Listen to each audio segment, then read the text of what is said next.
Iranian cinema may have foreshadowed the protests in Tehran. That's the conclusion that several film experts in the West have come to over the past few days. Since the founding of the Islamic Republic, Iranian directors have, with their films, to varying degrees, reflected social tensions in Iran. It's a trend that's become quite evident in several recent pictures, as Talking Movies' Tom Brook reports. Cinema may have foreshadowed the protests in Tehran over the past few days. At least that's the conclusion that some film experts in the West have come to. Ever since the founding of the Islamic Republic 30 years ago, Iranian directors have, to varying degrees in their films, reflected social tensions in Iran. It's a trend that's become particularly pronounced of late.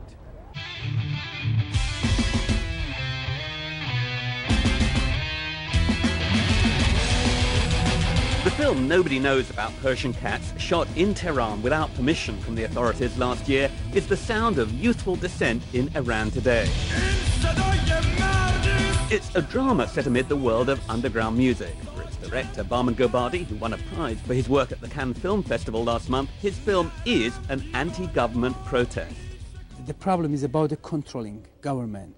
The artists, the filmmaker cannot make a film what they want. They have to make a film what the government wants. Film experts see Bahman Gobadi's picture as just the most recent and most strident example of a number of Iranian films in evidence for quite some time reflecting social discontent. There's a relationship between the awakening of Iranian cinema in the 90s and the 21st century and this political upheaval that's happening now. Dating from around 2000, 2001, there were a lot of movies that kind of dared to be a lot more socially critical than the movies of the 90s, to address the condition of women, the frustrations of young people, class divisions.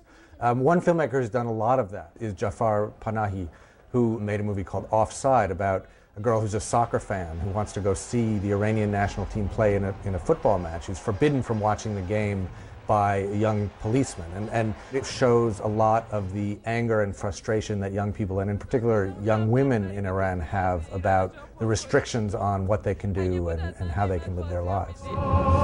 Many of the Iranian films with anti-establishment themes have messages that are subtle, sometimes not. In veteran director Darish Mejoui's film Santuri, effectively banned in Iran, the picture's leading lady openly expresses her frustration.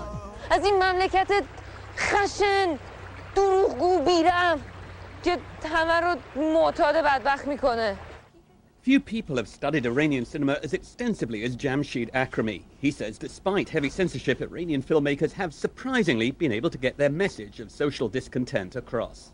I must say that the Iranian filmmakers enjoy a little more freedom or less restriction in their work, mostly because the other media are much more tightly controlled. Some of the other media are under the ownership of the government. Everything is just, the government wants to, all of the artists go to one way, it's a government way. I don't like it. But perspective is important. These films reflecting social discontent, subtle or not, only reach a limited number of Iranians. Protest movies in Iran are mostly watched by the intellectuals and by the educated class, definitely the middle class. They have provided inspirations for especially Iranian youth, the educated Iranian youth. These protest movies, when they are seen by many Iranians, touch a raw nerve. In Nobody Knows About Persian Cats, we see a man railing against the heavy hand of the state. It's a frustration witnessed in cinema that reflects a frustration felt in the outside world. The government have to accept me, and they have to believe me. Artists have to have eyes and point of view. It's like personal point of view, and they don't like it.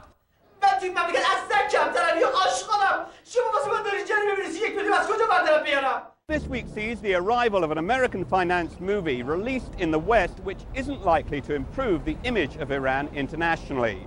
Its release at this time of turmoil is a coincidence. It's called The Stoning of Soraya M, and it makes an emphatic statement.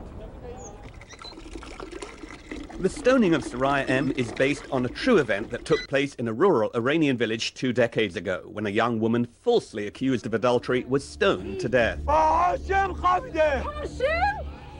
The actual stoning isn't shown on the promotional clips given out to broadcasters, but it is exceedingly gruesome. In the film, the victim's key defender is her aunt, who tries, with no avail, to keep the male mob that seeks to stone her niece at bay. The aunt is played by Shohreh Aghdashloo, the best-known Iranian-born actress working in Hollywood today. Part of her reason for getting involved with the film was to bring attention to the practice of stoning. It's not only important as for to put an end to this form of horrible, barbaric method of punishment, but also it is important to portray the face of women under Islam in the Islamic world, especially in the rural society. The stoning in the film, it's very tough to watch. It's very gruesome at times, and it really unfolds in real time. Did you really need to show it in such an extreme way to make the point? I'm afraid what you see in the film is a mild version of stoning, what I call the universal depiction of the stoning. The real one I had seen on tape was much more devastating. This one takes 7 to 8 minutes. The real one took an hour and a half for them to die. Nobody would disagree that the film highlights a practice most people find horrific, but there have been some complaints that the picture itself has weaknesses, that it paints its characters with a broad brush. All the male characters in the village, they're wanting in some way. They're not inspirational figures, yet there's some very strong women in the film. Isn't that a bit unfair in terms of representation? But at the end of the day, again, this is a male-dominated society, and this tells you and shows you how a man is capable of doing anything he likes to do in a corrupted society. Do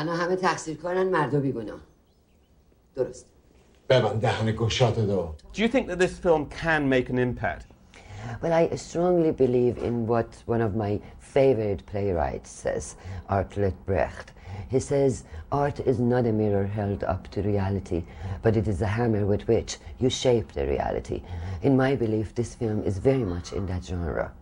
To some Iranians, this picture will be perceived as one more slap in the face by an American film company out to present Iran in a bad light. But many will welcome it as a powerful indictment of a primitive punishment that still threatens many women around the world. من ثابت کنم چطور میتونم